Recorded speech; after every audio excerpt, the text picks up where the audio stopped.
Good morning, good morning, good morning, good morning, good morning, good morning. Good morning, good morning, good morning. We can make a fun little song out of that. And I do like songs. Excuse me. Okay. Welcome, welcome, welcome. So, a couple of updates, and I will try to be as brief as possible because, as everyone can tell, I was unable to send over the partner package like I had hoped yesterday. It is really, hey, Deborah, it is really important that time does not get away from us. We are looking to do this big launch event Thursday evening over a 4-day schedule, and we have not even invited anyone to participate. In fact, nobody even knows that this is happening. In fact, we have to convince people that probably everyone else is trying to convince to do something that they've never even heard of, and do it to their entire ecosystem and put their neck out on the line and, go ahead and, I don't want to say risk, but certainly, I guess risk their entire business. Yeah, Brian, good morning, happy opening day.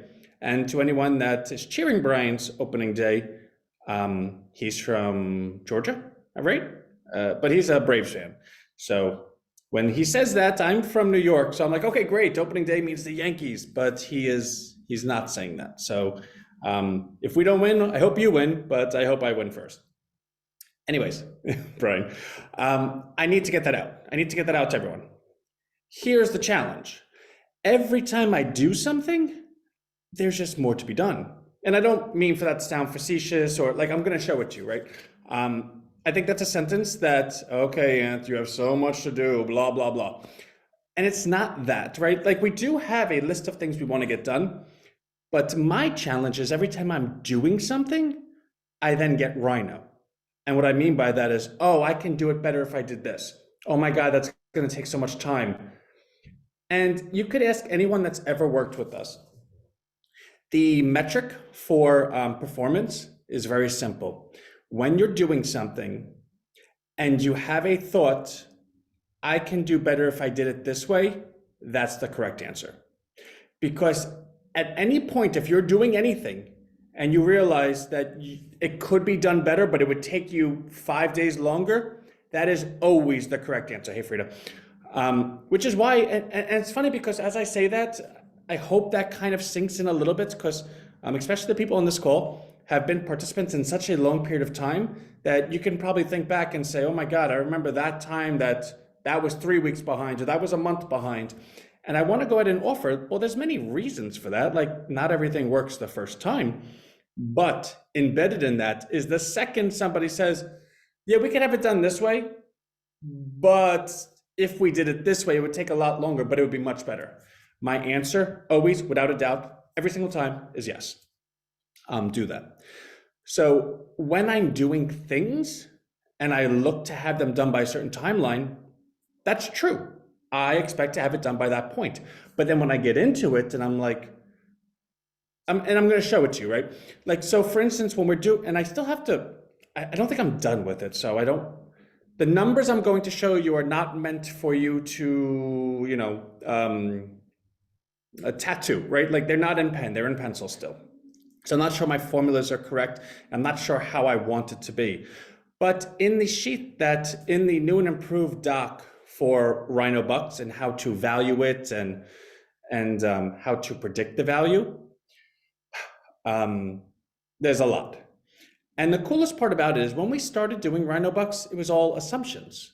And you remember when I had said, every single day we post the data, we post the data, we post the data, because there will be a point down the road where this data we're then going to synthesize to allow us to go ahead and predict what will happen going forward.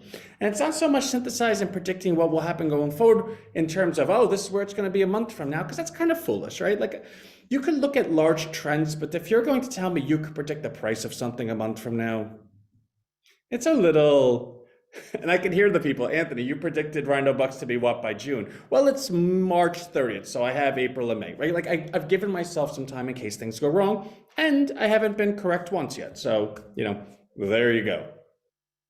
But more so than that, you do need a certain level of data. And with that being said, I think the best I'm able to do is be able to predict what's going to happen over the next couple of days. In which case, if I could predict tomorrow, and then tomorrow I could predict the next day, and then the next day I could predict the next day, then essentially you could predict the future, right? Like you could predict a year out, but day by day by day. Now, the difference between saying I could predict a year out and I could predict a year out day by day by day is the fact that each day is dependent on the variables of that day. So if I say to you, I have 7 variables, and if each variable equals this, then I could predict the price the next day. Well, there's a lot of ifs, right? Like, okay, well, what if this is that? And what if this is that? Okay, great. That's the point of the formula that we created, because this number represents 61% correlation to this, but this number represents a negative 20.59% correlation to this, and this number is a 91% correlation. And then when we add those numbers up, it comes out to 248. Then we divide it by each one of those to get the exact percentage that they are of the 100%, and then we calculate that going forward. And I know to you right now that sounds like, Anthony, did you just like make up a bunch of stuff? No. That's actually part of the equation. So if we can go ahead and predict those things, then we can predict what our thing's going to be. And it's based on the 6 months of data we have. I mean, you know what's really cool? We're here every day together. Anthony, the coin stinks, it's good, this person sold. And we have this fun banter back and forth, which is great. Anthony, you said this was gonna happen, it didn't happen. Like, all of that is great. I love you, and I do. But behind the scenes, what's happening is we have all of the data every single day. We have a resume. We have a track record. And that track record is able to be calculated, which means we could always take a look at what things are going to happen, and we could predict going forward. So in doing this last night, when I'm trying to put together a model for the price, in the beginning, it was, okay, well, if we have this 3-month growth rate times this, times this, times this, it was all if. Now we actually have those numbers. What does the liquidity pool mean to this? What does this mean to this? So in doing so, I didn't have the luxury of sitting there saying, okay, well, I could make this up as I go along, not make it up in like a scrupulous manner, but all right, I think this. No, in fact, I have to resort to the data. My hands are tied. I can't sit there and have fun with it. I have to say, okay, what is the data telling me? I have to listen to it. I have to find it. I have to piece it, and I have to calculate it. So when I'm sitting there last night, the thought comes across my mind, well, I could just kind of like do the calculus that I think makes sense because I could explain it and people will believe it. And that's not to sound dishonest, but I think it does sound a little dishonest, right? But that goes back to the point that in that moment, I said, no, I can't do that, right? Because even to me, that sounds a little dishonest. There is a correct answer that has a very, very logical, has a very accurate outcome. I have to do that. Well, if I do that, it's going to take an additional 4 hours. What am I going to say? No, I don't want to do it. So in fact, I'm trying to think who I emailed last night. I emailed Sue, I don't know. But the point is, there are some emails out there that arrived at 9 p.m. because I was still at my computer doing this. Because I can't put it on, all right, well, I put my son to sleep at 7 o'clock. Now let me go ahead and watch the cartoons and I'll do this tomorrow. No, I'm accountable. Like, I have to get it done. And I'm a dork. Like, I love numbers. In fact, one of our rhinos, she loves numbers as much as I do. Her name's Monica. And I teased it to her. I was like, oh, I'm doing this. She's like, you have to send me the sheet. I'm like, I'm going to. And she's like, we could sit in a room and just talk numbers and be completely dorks. The Operation Chokehold tactics to shut down crypto through accounts of failing banks. I don't have anything on crypto operations. I'm going to show the data, so I'm not going to go too far off, but I do want to touch on this because I do think it's an important point. I know nothing about crypto. I know that sounds like, oh, great, Ant, thanks. So like, way to tell us. I know nothing, literally nothing. All I know is markets. I know finance. I know behavioral science. I know all of that stuff. Crypto allows me the vehicle to participate in things like IPOs that I would never be able to get involved with because it costs $1 bazillion and you gotta go through Wall Street banks.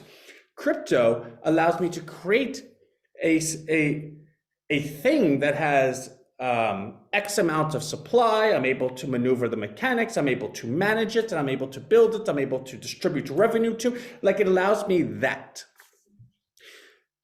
Now, that being said, how do I piece those two together? Because let's not kid ourselves. If someone really knows nothing about crypto, that's like a problem, especially if you're in a crypto platform. How do I resolve that? I went ahead and did the safest thing possible. Binance is by far the largest player in the industry. They are the JP Morgan of crypto. They own PancakeSwap, which is the market we're on. They own BUSD, which RHINOBUX is backed by. Every part of what we're doing is as safe as it could be, and that's a very relative word. I don't know anything about crypto, but I do know that we will be the last domino. Like, for us to go ahead and collapse, everything in crypto has to collapse. Meaning, I will be standing longer than somebody who knows everything about crypto because they're so smart that they decided to do 100 million different things. And I said, well, I'm not that smart. I don't know what you're doing. Therefore, I'm just going to be backed by the biggest people. So my answer to anything crypto related is I have no clue. But if anything happens, we're going to be okay unless everything falls. And at that point, we probably have bigger concerns, right? Like, if every crypto went to zero, I kind of think it'd be like a Mad Max world. I don't think we'd be like, Anthony, my life is going great. My job, what a hoot. But my crypto investment, no, you'd probably be like outside stealing bread from someone. And not you. Aladdin, who stole the bread for Abu. No, for the kid from Abu. Anyway, without further ado, let me take a look at the sheet just so you can see like I'm not completely making up words today. Oh, that's the emails. Hold on. Yeah, so as you see, we sent out double the emails today than we did yesterday, which is always fun. Okay, the super launch event. All right, let's make this full screen. And what you'll see on this first row is called correlations. Now, this number is the percentile correlation that this column, column has to the RHINOBUX price, which we have listed here. So we have the RHINOBUX price listed every day that we've ever been traded. And every other metric we have listed every day that we've ever been traded. So what we can clearly see here is this is the amount in circulation. Actually, no, this is the amount that is owned via Rhino retirement. So anyone that's ever purchased any coin weekly, this is that number. Now, as you go down, you see what's in circulation. The difference between these two numbers is these individuals got wallets and asked for distribution. These individuals, the balance, never got a wallet, and they're like, hey, I'm either lazy or I trust Anthony or whatever. I don't need it at the moment. So what's important about this number is the more coin that's out there, obviously there's more potential to sell. So as this number increases, you can see it has a 69% correlation to the price of Rhino increasing. And you would think that's a bit counterintuitive. Well, and if there's more coin out there, can't more people sell? Yeah, of course. But you got to remember how there's more coin out there. It's because more people are buying it, and not everyone's buying it with the intent to sell it. So as this number increases, it has a 69% correlation to RHINOBUX increasing. Now, the amount that's in circulation has a 67% correlation, which means the stronger number is actually this one, which means as it pertains to Rhino, the individuals that are more likely to be predictive of where the price of Rhino is going, and only by 2%, are those that own the coin but have no intention of selling it, as measured by that they don't have a wallet. Pretty interesting, right? Now, this is the big daddy. 91% correlation to the price of RHINOBUX is the accounts, how many accounts there are, which makes sense. The more accounts there are, the more people that are buying, the more money that's in the system, the more believers, blah, blah, blah. 91%, that's the big daddy. This Rhino retirement average weekly investment, that has a negative 53% correlation. So as this decreases, so does Rhino. So what you can see is, well, actually that would have a positive correlation. Let me see something, because I'm saying the math wrong now.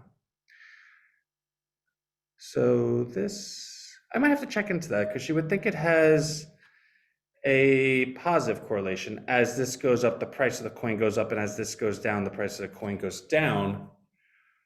But actually, let me see. and we're looking at this in real time, so please don't beat me up. So I'm looking at the coin over here. And then, okay, so this is continuing to go up. This is continuing to go up. This is starting to come down. This is going up still. This is going down. This is going up still. This is going down. This is going up still. This starts going up. This starts, well, this came down. This is going down. This is going up. Isn't that weird? It actually has a negative correlation. See, sometimes you can't really mess with the math. Like, I logically would say that the higher this goes, the higher the coin goes. And maybe that will prove out over the infinity of time. But in terms of our 5 months together, it is negative correlated. Okay. This number right here is the market cap. Now this, I'm actually a little upset at myself that I didn't take note of this every single day. And liquidity pool, market cap. And by the way, those are the same words. I didn't mean to say one was different. I should, you know what, let me just write liquidity pool. Okay. But I do know what it was the first day. I do know what it was during the process in terms of the big numbers. I remember we were sitting at 35,000 for quite some time. I remember us sitting at 65,000 for quite some time. And I know where we are currently, right? So as the liquidity pool increases, it has a positive correlation to the coin price by 65%. Now, what's interesting about that number is the liquidity pool doesn't increase by itself. I have to increase it. So when we come into money, so when Rhino has the weekly occurrings that come in, we go ahead and support the coin. The additional money past supporting the coin goes into the liquidity pool so that we can go ahead and deplete the supply. So as this increases, of course the coin increases because this is kind of the excess money. But the interesting part about this is the, I don't want to say discretionary. Like for instance, I could have never put any money into this. And of course people would yell and shout at me like, hey, Ant, like, what are you doing? You're supposed to do this. But it is within my discretion every single day. Meaning this number is, and again, I'm talking about myself in third person. This number is indicative of having a good manager because I am doing what I'm supposed to be doing when no one's watching, right? Like could this be 50,000 and no one would really be the wiser because I'm able to speak a certain way and everyone's kind of accepted where we are? Yes. But again, that just sounds completely dishonest, in which case I would never do that. And again, the credit, or at least the proof is in the pudding. We're at 80 something, right? Then we went over here to the NASDAQ. Now the NASDAQ stock market is all the tech companies.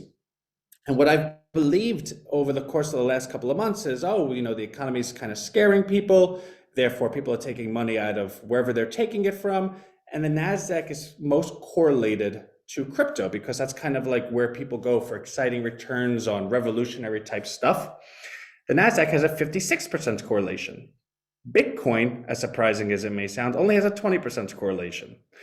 So what do? So we take all of these numbers and together they equal 3.14. Well, 314% of anything is not good. We need 100% so that we could go ahead and put together 100% of a number. In which case we then took each one of these numbers and divided it into 314 to tell us what percentage of 314 those numbers are. That's these numbers.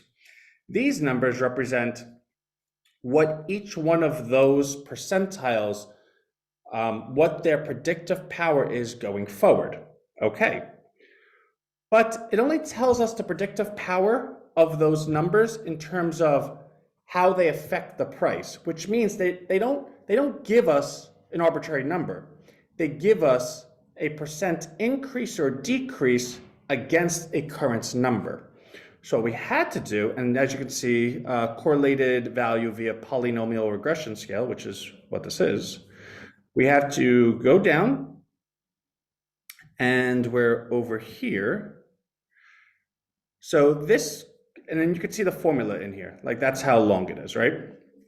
So this formula goes ahead and says, well, the price of Rhino yesterday, and then with all of the additional, with all of the updates as of today, all the percentiles they represent when put together equals a positive or negative increase percentage-wise, which actually brings us to $1.60, which is a really, really ugly number. So I have to come back to this because, as you can see, these numbers are all like, this isn't, like, I don't know why these numbers are not showing what they should. In fact, let me just take a look real quick. So 160 is 1 and 192 divided by 191, which is actually a negative number. So I gotta take a look into this. But the point is, there's obviously one or two things wrong with this equation, because obviously the value wouldn't be that low. Especially since as we come up to this event next week, you can see the Rhino retirement accounts, 1,000, 2,500, 5,000, 10,000. Can we have 10,000 by the end of next weekend? Well, if we're successful in what we're trying to do right now, we could. That's why I need to get back to what I'm doing. This really bothers me. I had this like done yesterday. Oh, I think I'm supposed to have the 1 there.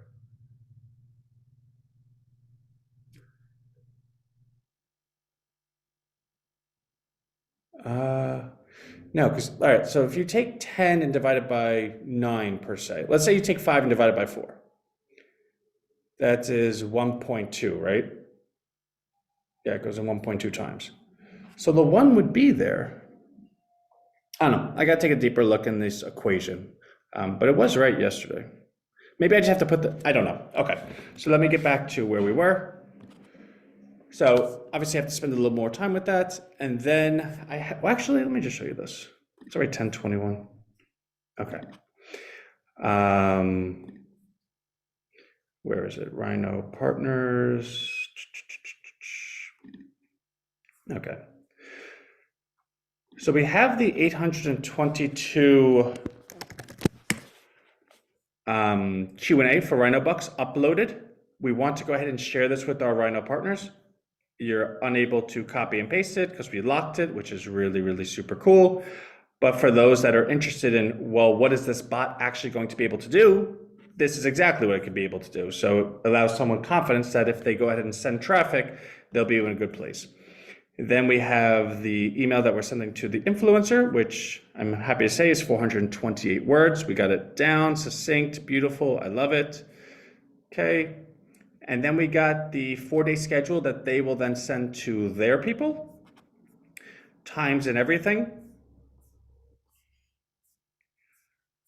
It's really, really well done. It's just the way it's supposed to be. And this is what we're going to get to all of our partners, our existing affiliates and alike, all of our Rhino partners that are even on this call. That's why I want to get to you tonight. Let me see what else I have to do. I do want to have some visuals, so I got to make some pictures. I'm sorry, this is like when I'm thinking, I'm like biting my finger. So I want to get the economics done, the chart I showed you. I then got to record myself speaking and describing it, which I'm going to script because God knows I'll just sound like I can't talk too scientific. Like I got to be able to explain it. The journey of it, everything that, and then I gotta make the DocuSign that we're gonna sign an offer to each individual. So that's today. Plus, I haven't actually sent an email yet. That needs to be done, but we're up to 500 influencers because I keep spending time doing stuff. So let me go. Totally love everyone. Things are moving. And I'm sorry that this call goes over, but it is important that everyone sees that right ahead of us is where we want to be. Actually, one more thing. Hold on. I have a 3 o'clock call with our tech team because, hold on. Where am I? Let's go to, okay. So RhinoBot is uploaded, but it's not good. Well, not good, but so I have 2 children. One is 18 months and one is 4 months. Somewhere over there. And what I can say is they have all the spirit of the Lord and they're really, really smart, but they can't actually put any words together. They need to be taught. They need to be educated, but they have the instinct ability, right? So that is this. This is very, very basic. Ideally, it's going to be an emulator that's going to float around. So as you get on, it'll kind of pop up like, hey, Frida, what's up? How are you? But right now, we just want to kind of do the 1.0. Now, this has all of the explanations, all the questions, all the everything in it. But it also has, and actually, I don't know, maybe our team fixed it a little bit. It also has a lot of no responses. So if I'm like, so it says hello and welcome, which is a terrible hello, but all right. So I'm like, hey, so just now. So I didn't really ask them anything. So I guess, okay, hello. What is Rhino Hub all about? I just signed up and I'm totally lost. I think I might have gotten lost there. Well, if you're lost and I'm lost, that's not good. What is Rhino Hub? No answer found. I heard of RHINOBUX. What is that? And look, now it's asking me to click the button for new message because the screen's not scrolling by itself. We understand the importance of sticking to what you know. That's why we're here to help you learn about RHINOBUX and the potential benefits of investing in it. As you become more familiar with it, you might find it a valuable addition to your investment portfolio. Okay, so tell me about it.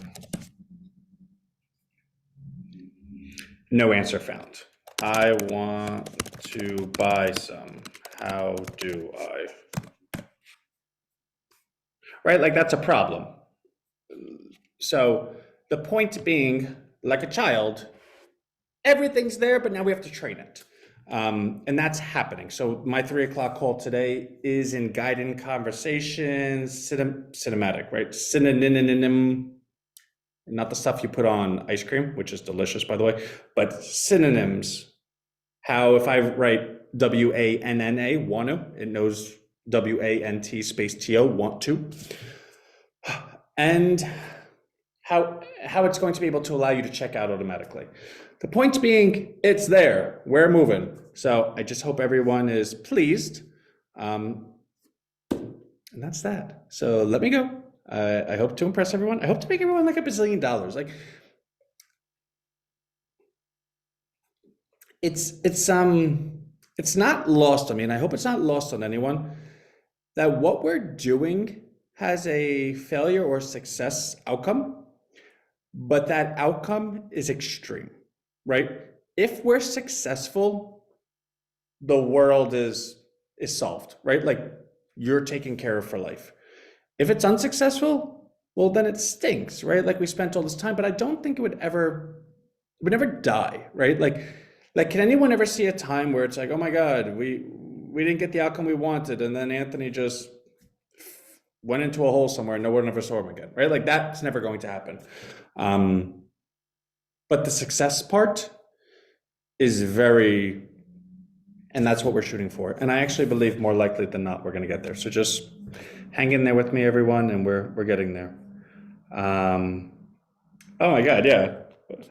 We're definitely going to a Yankees game so they could beat the Braves. A few things are totally, yeah, thanks, Maurice. Brian's like, I don't think so. Okay, I really gotta go. I get to see you all day. Love you. Love you. Bye.